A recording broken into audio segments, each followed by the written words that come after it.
Assalamualaikum warahmatullahi wabarakatuh. Malam telah datang, dan bersama gelapnya, cerita-cerita yang tak berani diceritakan di siang hari mulai muncul. Selamat datang di Radio Malam, sebuah frekuensi tak terlihat yang menembus batas dunia. Dengarkan, karena di sini, setiap kisah adalah nyata, setiap suara adalah pertanda, dan setiap malam adalah panggilan dari yang tak kasat mata. Langit sore di desa pinggiran Ponorogo terlihat redup. Matahari seolah enggan bersinar sepenuhnya, tertutup awan tipis kelabu yang membuat segala sesuatu tampak murung. Di ujung gang kecil terdapat sebuah rumah reot berdinding kayu, beratapkan seng tua yang sudah berkarat. Tak ada yang menyangka bahwa rumah sederhana itu kini menjadi tempat tinggal Pak Jamal. Mantan miliarder warung seblak yang dulunya diluelukan masyarakat dan media, ia kini berjalan tertatih. Tubuhnya kurus, rambutnya memutih lebih cepat dari usianya yang belum menginjak 50. Di dalam rumah kecil itu hanya ada satu ranjang kayu, satu sajadah, dan rak kecil berisi beberapa kitab doa. Di dinding tergantung foto keluarga. Dirinya, Bu Jamila dan Reza masih tersenyum, masih utuh, masih polos, seperti tak tahu akan masa depan kelam yang menanti mereka. Sudah 2 tahun berlalu sejak warung seblak terakhir terbakar. Setelah kematian tragis Bu Jamila, semua cabang ditutup paksa. Reza, yang hampir dijadikan tumbal, memilih tinggal di luar negeri. Ia tak ingin kembali ke Indonesia, tidak setelah tahu ibunya sendiri ingin mengorbankannya demi kekayaan. Pak Jamal hanya bisa pasrah. Ia kehilangan segalanya. Istri, anak, kekayaan, kehormatan, dan dirinya sendiri. Setiap malam, ia tidur dalam ketakutan. Sebab, meski semua telah berakhir, arwah para tumbal masih belum pergi. Mereka dalam mimpi, dalam bisikan, dalam suara air menetes di sudut kamar. "Pak, kenapa saya? Saya belum sempat pulang, Pak." "Mas, tolong lepaskan aku." Mereka tidak marah, tidak membentak, tapi rintihan mereka justru lebih menusuk, seperti luka yang tak bisa disembuhkan. Luka yang dipendam dan diwariskan. Pak Jamal tahu, ini bukan hukuman dari Tuhan semata. Ini adalah harga perjanjian yang ia tanda tangani sendiri, bukan di atas kertas, melainkan di atas darah manusia. Sementara itu, Novi kini hidup di kota besar, bekerja sebagai editor lepas. Ia kadang masih merasa dihantui, tapi hidupnya perlahan normal. Ia masih menyimpan satu kotak kecil berisi salinan foto-foto ritual dan daftar nama-nama korban yang dulu dikumpulkan. Dani.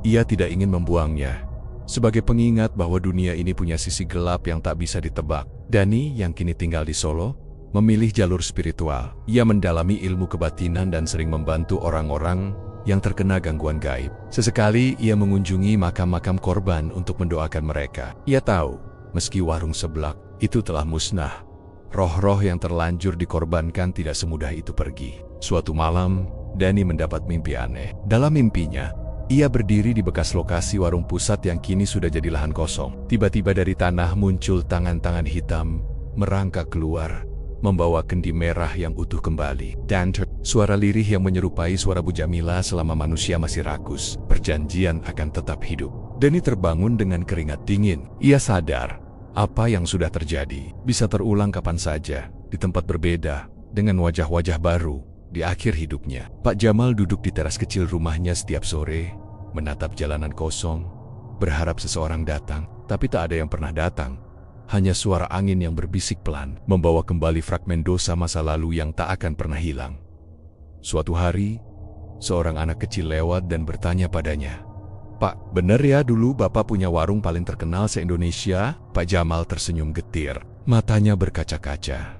Ia hanya menjawab pelan, "Iya nak, tapi Bapak tukar itu semua dengan neraka yang panjang." Semangat.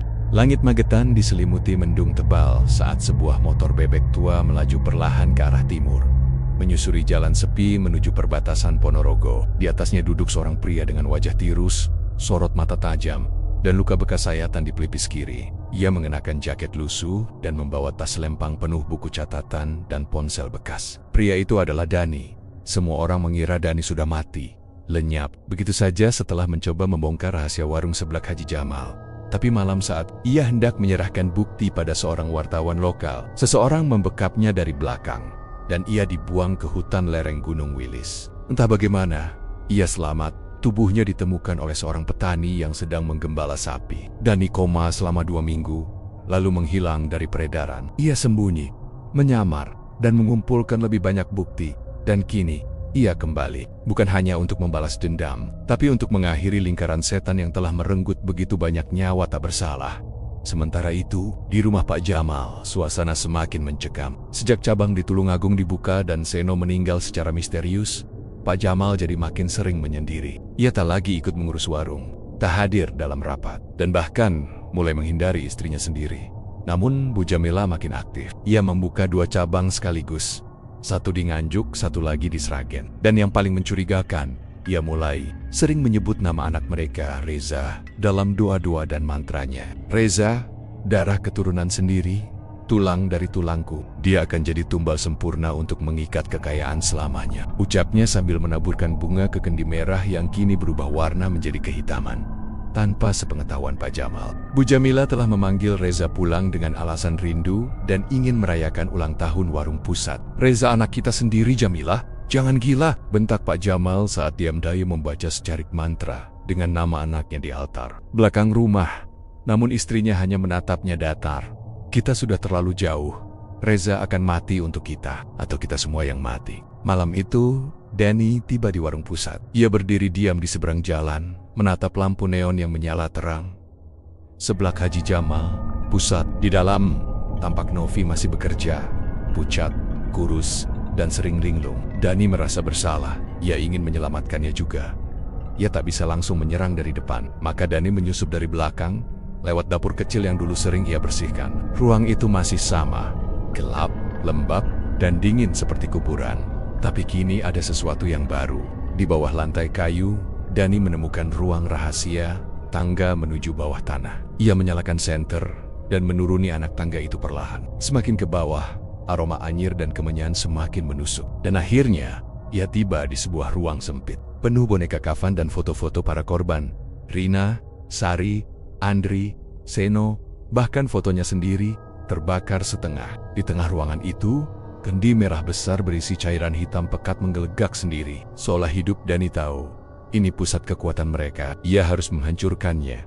Namun sebelum sempat bertindak, suara langkah kaki terdengar di atas. Danny panik dan mematikan senter. Tapi sosok itu sudah menuruni tangga.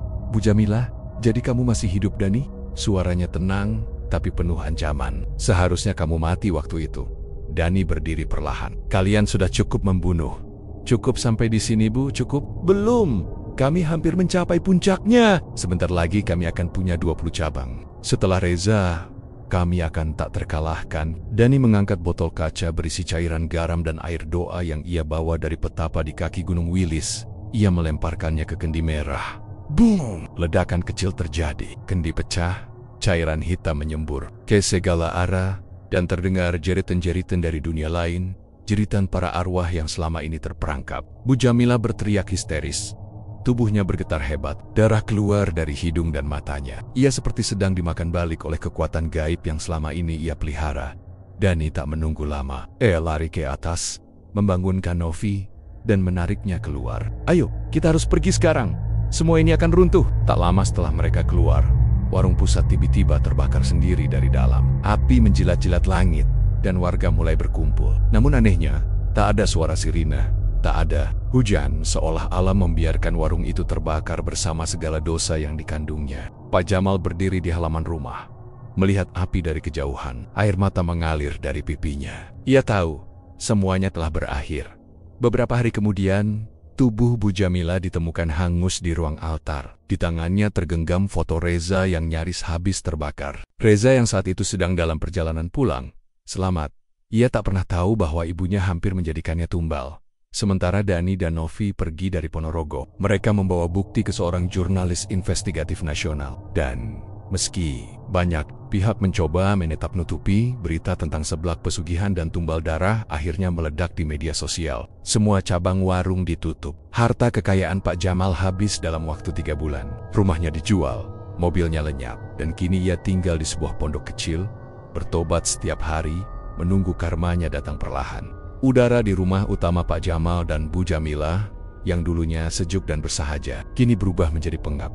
Seperti selalu dipenuhi bau dupa yang menyengat dan aroma bunga kantil layu. Di sudut ruang tamu, kini terdapat meja kecil yang dipenuhi sesajen, kembang 7 rupa, kendi merah, pisang raja dan kain kafan berlumur tanah. Tak lagi ada suara TV yang menyala. Tak ada gelak tawa keluarga. Rumah itu kini lebih menyerupai padepokan gaib ketimbang tempat tinggal manusia biasa. Dan di tengah semua perubahan itu, Bu Jamilah makin mendominasi.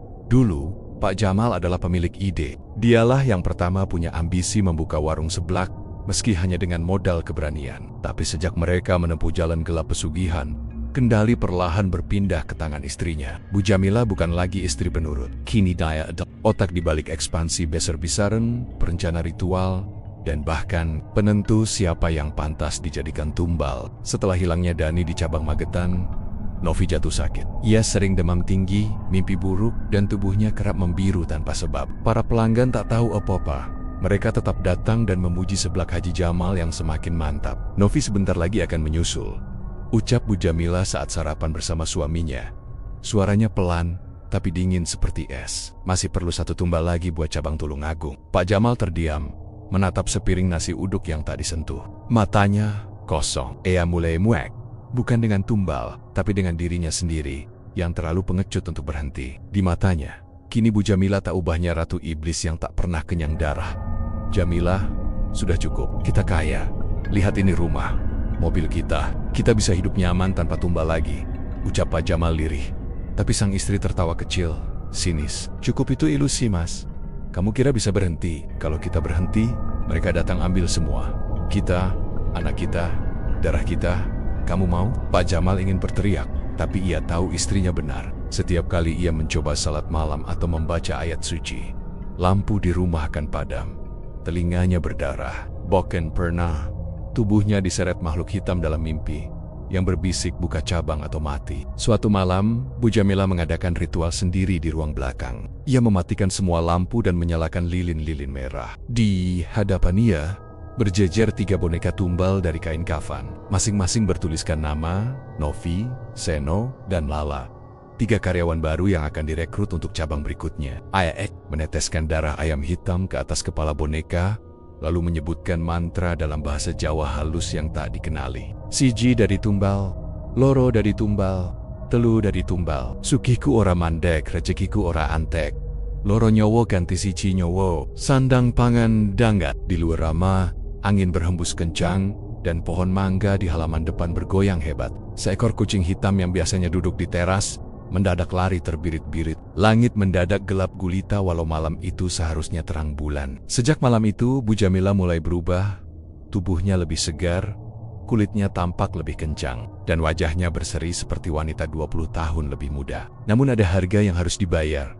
Setiap malam Pak Jamal mendengar suara perempuan tertawa dari kamar mandi. Tertawa nyaring, seperti suara Bu Jamilah, tapi lebih nyaring, lebih tajam, dan lebih dingin. Kadang-kadang, ia bangun tengah malam dan melihat istrinya berdiri di halaman belakang dalam keadaan telanjang, memandangi langit sambil merapal mantra, seolah kerasukan sesuatu yang bukan manusia. Puncaknya terjadi seminggu kemudian. Cabang Tulungagung siap dibuka, dan Seno, karyawan baru, ditemukan meninggal gantung diri di dapur sebelum warung sempat beroperasi. Tapi anehnya, tali yang digunakan tidak menggantung ke langit-langit. Ia hanya berdiri kaku di depan panci seblak, dengan leher patah dan wajah pucat membiru. Polisi yang datang bingung. Tak ada tali, tak ada luka, tapi matanya jelas kosong, seperti dihisap sesuatu yang tak kasat mata. Kasus ditutup sebagai serangan jantung mendadak. Namun seorang warga sempat merekam potongan kejadian malam sebelum kematiannya. Dalam rekaman, terlihat sesosok perempuan berbaju merah berdiri di pintu dapur, dan wajahnya sangat mirip Bu Jamilah, meski saat itu katanya sedang tidak berada di lokasi. Pak Jamal semakin ketakutan. Ia bersembunyi di kamar selama berhari-hari, tak keluar kecuali untuk makan atau ke warung. Sementara itu Bu Jamilah justru tampil makin meyakinkan di depan publik.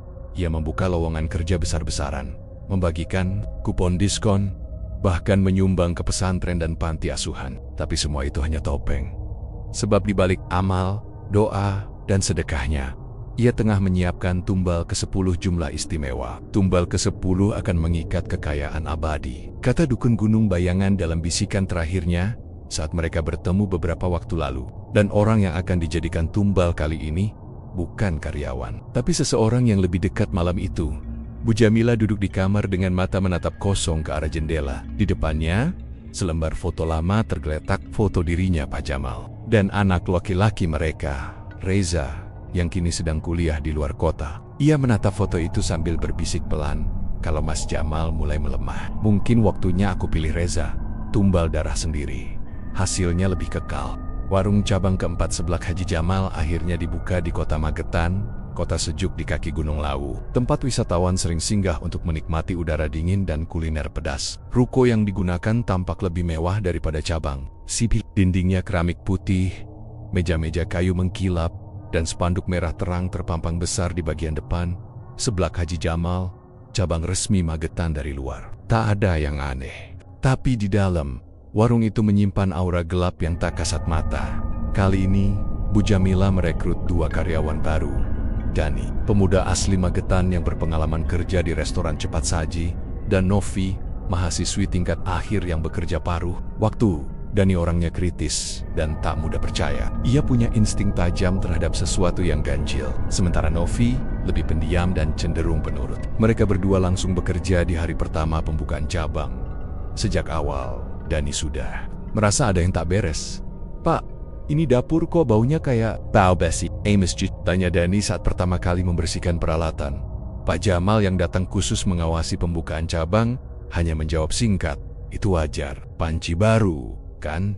Tapi Dani tak puas. Ia mencium bahwa bau itu bukan sekadar bau logam, ada aroma darah segar yang menguar dari kendi kecil yang disimpan di rak atas. Ia tak berani menyentuh, tapi matanya terus mengamati benda itu.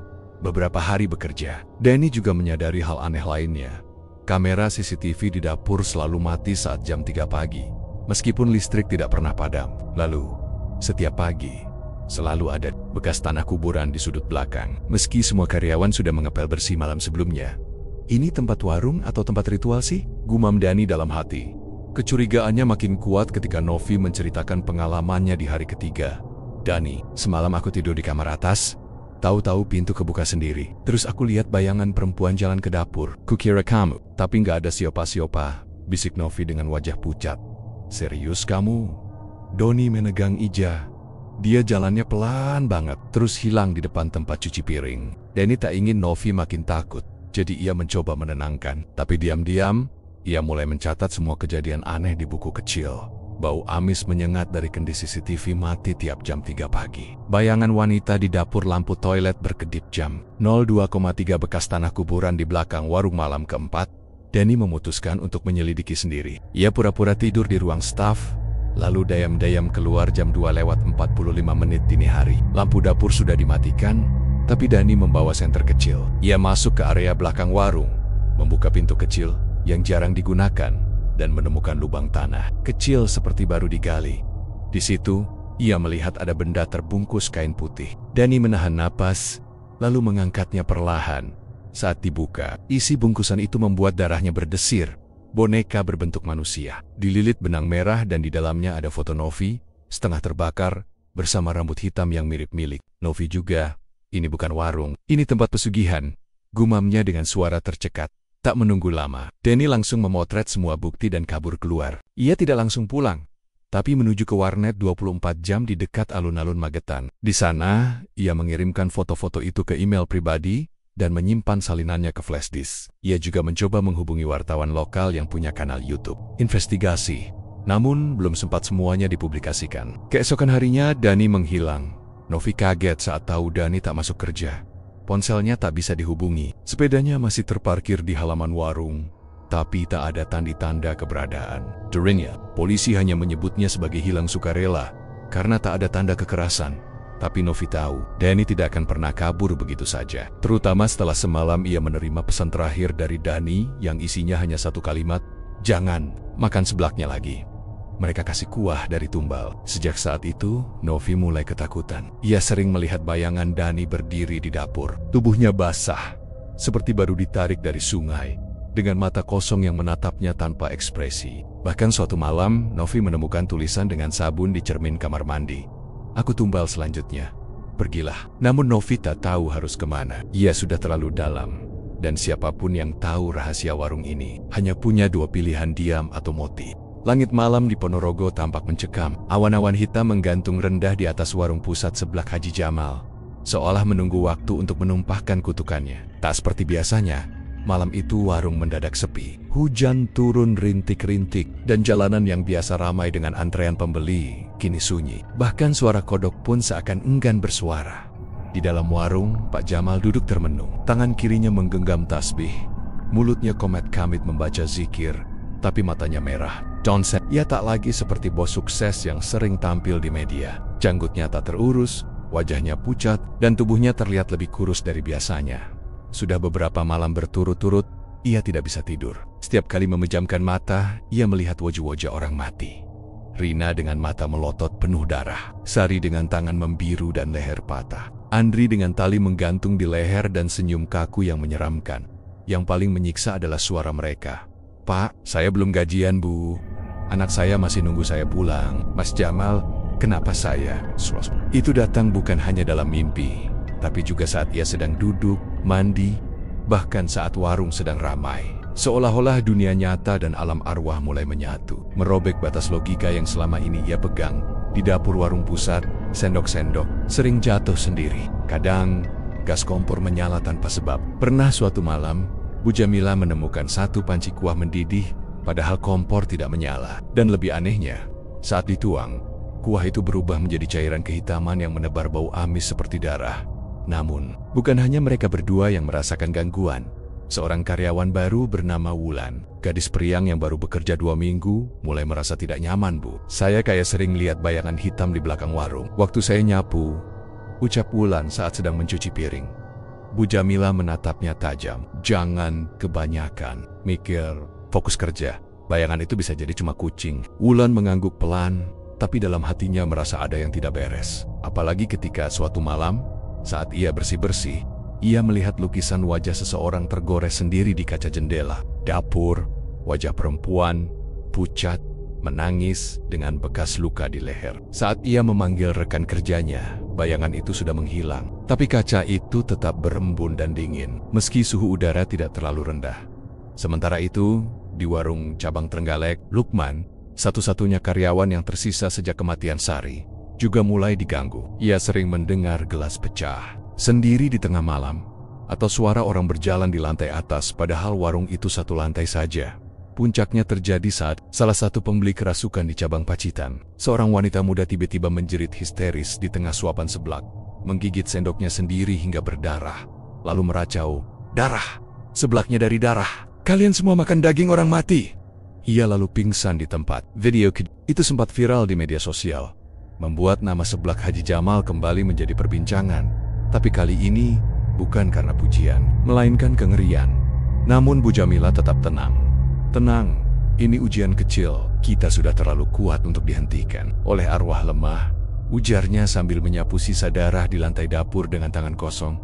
Tapi bagi Pak Jamal, ini bukan hal kecil. Ia mulai paranoid. Pintu rumah dikunci 3 lapis, tirai selalu tertutup. Ia mulai menaruh cermin-cermin kecil di setiap sudut warung, karena ia percaya cermin bisa memantulkan gangguan gaib. Ia juga kembali mendatangi dukun Gunung Bayangan untuk meminta perlindungan. Namun jawaban dukun itu malah membuat dadanya makin sesak. "Semakin kau beri makan, semakin mereka lapar. Kau sudah bangunkan mereka dari kubur. Kini mereka menuntut lebih. Jika tidak, mereka akan ambil jiwamu." Hector Jamal pulang dari gunung dalam kondisi linglung. Ia tidak lagi percaya pada apapun. Bahkan istrinya sendiri pun kini tampak asing. Di matanya Bu Jamila semakin keras, semakin dingin, dan terlalu nyaman dengan darah. Hingga akhirnya, malam itu, saat hujan deras mengguyur warung pusat, seekor ayam hitam muncul di depan pintu, berkokok 3 kali, lalu lenyap di tengah derasnya hujan. Di saat yang sama, kendi merah yang biasa digunakan untuk ritual pecah tanpa sebab, dan dari dalamnya keluar darah segar yang masih hangat. Darah itu mengalir pelan di lantai dan membentuk tulisan, "Giliran kalian." Pak Jamal jatuh terduduk. Ia menangis seperti anak kecil. Usahanya boleh saja meroket. Uang mengalir deras, tapi harga yang ia bayar makin mahal. Dan kini, ia tahu waktunya hampir tiba. 3 bulan berlalu sejak cabang pertama seblak Haji Jamal berdiri di pusat kota Ponorogo. Sejak itu, warung itu tak pernah sepi. Bahkan di hari biasa, antrean bisa mengular hingga ke pinggir jalan. Sementara itu, warung pusat di pinggiran kota pun ikut kebanjiran pelanggan. Orang-orang mulai menyebutnya sebagai seblak setan karena kepedasannya yang ekstrem dan rasanya yang aneh tapi bikin nagih. seolah-olah ada unsur gaib yang membuat siapapun ingin kembali dan kembali lagi. Nama Haji Jamal makin dikenal luas. Ia diundang ke acara kuliner lokal, jadi bintang tamu podcast, bahkan muncul di koran daerah. Tapi hanya dia dan istrinya yang tahu, di balik senyum manis dan sambutan hangat kepada wartawan, ada arwah-arwah karyawan yang menjadi bahan bakar kesuksesan mereka. Setelah tumbal pertama, Rina, yang tewas misterius, bisnis mereka meledak. Maka seperti kesepakatan yang telah ditanamkan lewat ritual malam Jumat Wage itu, setiap cabang baru butuh tumbal baru. Cabang kedua dibuka di Trenggalek, kota kecil di selatan Ponorogo. Warung baru itu lebih besar, strategis, terletak di pinggir jalan raya utama. Untuk cabang ini, mereka merekrut 2 karyawan sekaligus. Lukman, pemuda pendiam lulusan SMK Tata Boga, dan Sari, janda muda yang sedang mencari pekerjaan demi menghidupi anaknya. Dan seperti biasa, Bu Jamila yang memilih siapa tumbal berikutnya. Pilih Sari, katanya pada malam sebelum pembukaan warung. Kenapa dia? Tanya Jamal. Dia lebih menderita. Semakin dalam penderitaannya, semakin kuat daya tumbalnya, jawab Jamila dengan tenang. Sari sempat bekerja selama 5 hari. Ia rajin, sopan, dan dicintai pelanggan. Tapi pada malam ke-6, ia ditemukan tewas di kamar kos, dengan posisi tubuh membeku dan mata melotot ke arah langit-langit. Tidak ada tanda-tanda luka. Tidak ada bunuh diri, tidak ada saksi. Polisi lagi-lagi menyebutnya sebagai kematian mendadak karena penyakit jantung. Tapi semua yang tahu siapa majikannya mulai bertanya-tanya. Lukman syok, tapi warung tetap buka. Bahkan penjualannya meledak 2 kali lipat sejak kematian Sari.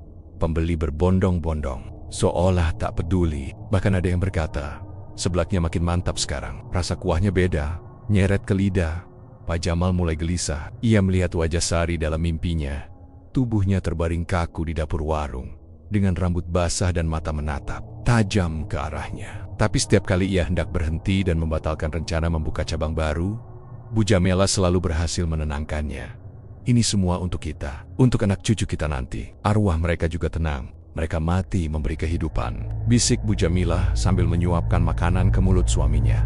Cabang ketiga dibuka di Pacitan, dan lagi-lagi tumbal diperlukan. Kali ini yang jadi korban adalah Andri, pemuda polos yang baru datang dari Nganjuk dan baru 2 minggu bekerja. Dia ditemukan gantung diri di kamar mandi warung dengan tulisan aneh di tembok, "Jangan makan lagi, mereka memberi darah." Tulisan itu langsung dihapus oleh Bu Jamila sebelum polisi datang. Wartawan sempat meliput, tapi diberi uang damai. Masalah tak berkembang, namun semakin banyak tumbal, semakin berat pula teror yang datang.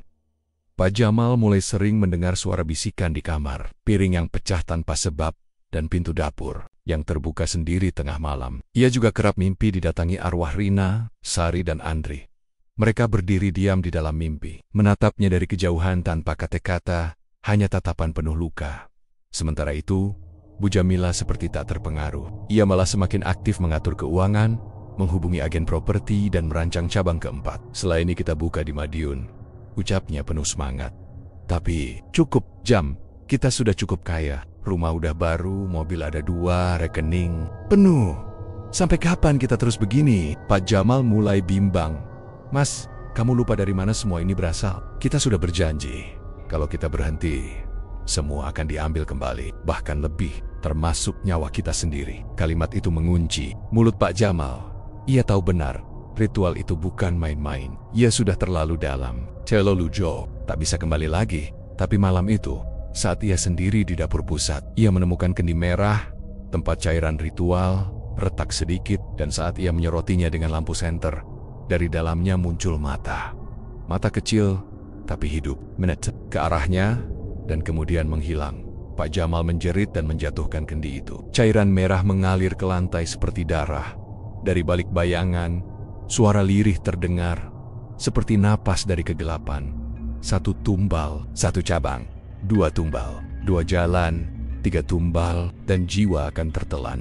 1 bulan setelah malam ritual di Gunung Bayangan, warung seblak milik Pak Jamal mengalami perubahan drastis. Bukan hanya dari jumlah pembeli yang semakin ramai, tapi juga dari suasananya yang terasa berbeda. Aroma seblak yang sebelumnya biasa saja, kini menguar lebih tajam dan menggoda. Orang-orang mulai berdatangan tak hanya dari sekitar kampung, tapi juga dari kecamatan lain. Bahkan banyak yang mengaku datang karena mimpi aneh tentang seblak pedas milik Pak Haji Jamal. Setiap malam, antrean panjang mengular hingga ke jalan. Meja penuh, Plastik pesanan dibungkus dalam jumlah banyak, dan panci besar selalu kosong sebelum jam 9 malam. Hanya dalam 3 minggu, Pak Jamal berhasil mengumpulkan modal untuk membuka cabang pertama di pusat kota Ponorogo. Ini baru langkah awal, ujar Pak Jamal kepada istrinya. Sambil menandatangani kontrak sewa ruko kecil di Jalan Gajah Mada, Bu Jamila tersenyum. Tapi senyum itu bukan senyum bangga seorang istri biasa. Di balik matanya, ada sesuatu yang mulai tumbuh. Rasa haus akan kuasa dan uang.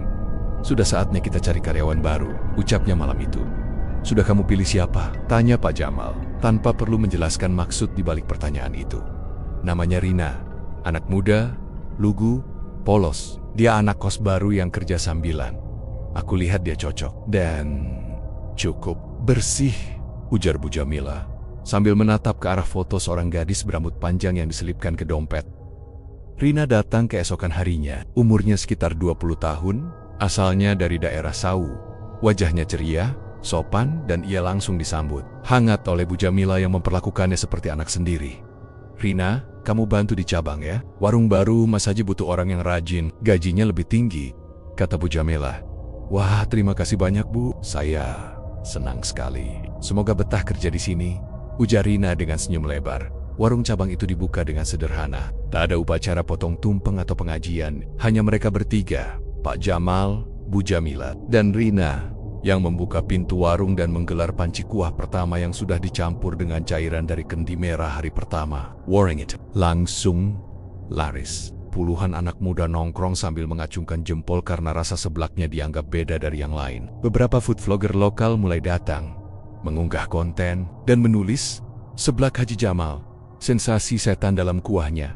Pak Jamal, tetwap." Tapi di malam hari, di balik ruko, ritual dimulai. Bu Jamila berjalan sendiri ke belakang warung, membawa boneka kecil dari kain kafan, bunga kantil, dan secarik rambut Rina yang dayam-dayam diambil dari sisir di kamar mandi. Ia menanam benda-benda itu di tanah kosong di belakang ruko, sembari membisikkan mantra dalam bahasa Jawa kuno. Tumimbal nyawa, nyowo kang suci, gawe dahar dalam panjer kaib, bisiknya sambil meneteskan darah ayam hitam di tanah. Malam itu langit mendung, dan angin berhembus kencang hingga pintu warung berderit sendiri. Rina yang tinggal di kamar belakang ruko merasa taknut. Suara air menetes terdengar dari kamar mandi, padahal keran sudah ditutup. Bau melati tiba-tiba menyengat, lampu berkedip, dan sekitar jam 3 dini hari, suara tangisan kecil terdengar dari belakang kamar. Rina terbangun, ia membuka pintu dan melihat. Tidak ada apa-apa, tapi langkah kakinya terasa berat saat kembali. Seperti ditarik, seperti ada yang menempel di punggungnya. Pagi harinya, warung tetap buka seperti biasa, tapi Rina tak datang. Waktu menunjukkan jam 9 pagi, dan ponselnya tak aktif. Siang itu, kabar duka menyebar cepat. Rina ditemukan tewas di sungai tak jauh dari tempat tinggalnya dulu. Tubuhnya membiru, dengan mata melotot dan bibir menghitam. Polisi menyebut kematian itu sebagai kecelakaan. Mungkin terpeleset, tapi warga sekitar mulai membicarakan hal lain. Aneh, padahal Rina nggak punya masalah. Baik anaknya, bisik tetangga kos. Pak Jamal hanya diam ketika kabar itu sampai di telinganya. Namun di warung pusat, antrean pembeli makin panjang. Bahkan ada yang menunggu hingga 2 jam demi seporsi seblak malam harinya. Saat mereka berdua menghitung hasil uang di dapur rumah, Bu Jamila berkata pelan, "1 tumbal, 1 cabang. Besok kita rekrut lagi. Kita buka di Trenggalek bulan depan." Pak Jamal tak menjawab. Tapi dalam hatinya, ia sadar, sekali seseorang mencicipi darah, uang, maka lapar itu takkan pernah bisa dipuaskan. Langit malam di Ponorogo tampak kelam, seolah-olah menyimpan rahasia besar yang siap meledak. Angin bertiup pelan, membawa aroma tanah basah dan dedaunan tua yang berguguran dari pohon-pohon di lereng Gunung Bayangan, tempat yang oleh warga dikenal sebagai wilayah yang tak boleh sembarangan didatangi, apalagi saat malam Jumat Wage. Namun malam itu, Pak Jamal berjalan pelan menaiki jalan setapak berbatu, hanya diterangi cahaya redup dari senter kecil di genggamannya. Tangannya gemetar, bukan hanya karena udara dingin, tapi juga karena ketakutan yang makin menusuk hati. Di dadanya tersimpan bungkusan kain putih pemberian lelaki misterius tempo hari. Langkahnya berat, tapi tekadnya bulat. Ia ingin keluar dari kemiskinan, ingin warung seblaknya ramai, ingin jadi bos besar. Dan jika itu harus ditempuh lewat jalan gelap, ia siap. Setelah 1 jam berjalan, ia tiba di sebuah dataran kecil di antara pepohonan besar. Di tengahnya ada batu besar yang licin, seakan sudah baribat menjadi tempat ritual. D.C. Notes, berjubah hitam sudah berdiri, membelakanginya. "Kau datang juga, Jamal," kata suara itu dalam dan berat, seolah bukan berasal dari tenggorokan manusia. Pak Jamal menelan ludah. Saya ingin usaha saya maju. Warung saya sepi terus, Pak." Sosok itu membalikkan badan. Wajahnya tampak lebih jelas. Keriput seperti kulit kayu tua, mata hitam tak berkedip, dan senyuman tipis yang membuat bulu kuduk berdiri. "Kau yakin ingin jalan ini? Sekali kau melangkah, tak akan bisa mundur. Kekayaan itu mudah, tapi kau harus beri makan pada yang menunggu." Pak Jamal mengangguk pelan. "Saya siap, apapun syaratnya." Sosok itu mengangkat tangan dan menaburkan abu ke arah Pak Jamal. Seketika angin bertiup kencang, seolah alam merespon sumpah yang baru saja terucap. Lalu lelaki itu duduk bersila di atas batu dan mengeluarkan sebuah kendi tua, seekor burung hantu mati, dan segumpal tanah merah yang tampak seperti tanah kuburan. "Mulai malam ini, kamu akan diberi rezeki. Warungmu akan ramai. Seblakmu akan dicari orang dari kota sampai pelosok desa. Tapi untuk membuka cabang, kamu harus serahkan satu nyawa." Pak Jamal tertegun. "Nyawa siapa, Pak?" "Nyawa siapa saja, asal bukan keluargamu sendiri. Karya orang luar, pengemis, siapapun. Setiap cabang baru harus ada darah segar. Itu syaratnya." Suasana sunyi, hanya suara serangga malam dan desir angin yang mengisi jeda percakapan mereka. Pak Jamal menatap api kecil yang menyala dari ritual di hadapannya. Hatinya berkecamuk, tapi wajahnya tenang. "Apa yang harus saya lakukan sekarang?" "Dukin, menyerahkan kendi berisi cairan kental berwarna merah tua. Beri ini ke setiap panci kuah seblakmu. Dan satu lagi, istrimu harus tahu, sebab dia akan jadi bagian dari ritual tumbal, Jamila." Pak Jamal memicingkan mata. Dia yang akan bantu memilih. Perempuan selalu lebih tajam instingnya untuk memilih mangsa. Ritual malam itu berlangsung hingga dini hari. Pak Jamal diminta membaca mantra dalam bahasa Jawa kuno, melumuri tangannya dengan darah burung hantu, dan mencium tanah kuburan yang disebar mengelilingi tempat ritual. Semuanya dilakukannya dengan pasrah, karena yang ada di pikirannya hanya satu. Warung seblaknya harus besar, harus punya banyak cabang. Ia harus menjadi bos seblak Ponorogo. Saat matahari mulai muncul dari balik kabut, Pak Jamal pulang dengan wajah yang berbeda. Matanya kosong, tapi langkahnya mantap. Ia tidak lagi terlihat seperti lelaki biasa. Kini ia membawa sesuatu yang tak terlihat, tapi terasa berat di pundaknya. Sesampainya di rumah, Bu Jamila terbangun dari tidur dan melihat suaminya duduk di ruang tamu sambil memegang kendi merah yang mengeluarkan bau anyir. Matanya menatap kosong ke arah tembok.